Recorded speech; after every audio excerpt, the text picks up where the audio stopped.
Welcome to Not Milk Never Milk. Subscribe if you're lactose intolerant. You start by confirming your Fidelity brokerage is funded and secured. Once done, log in and make sure two-factor authentication is active. This protects trades. Next, decide how much to invest, a dollar amount or specific share count, because Fidelity supports fractional shares for many stocks.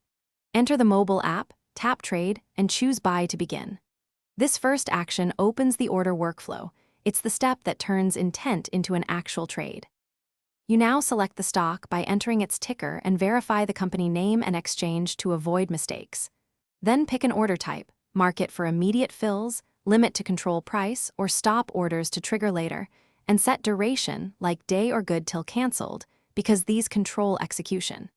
Specify quantity or a dollar amount for fractional shares. Check estimated fees and available buying power.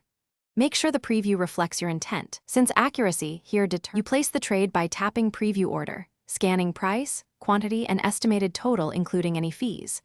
Once satisfied, swipe or tap Place Order to submit, then watch the Orders tab for status updates and email confirmations. If it fills, the position appears in your portfolio. If partial, you'll see remaining quantity. Finally, if something goes wrong, check buying power, order constraints, or trading halts. Contact Fidelity Support with your order number if status remains unresolved within a reasonable. Thanks for watching. If this was helpful, leave a like and consider subscribing. See you next time.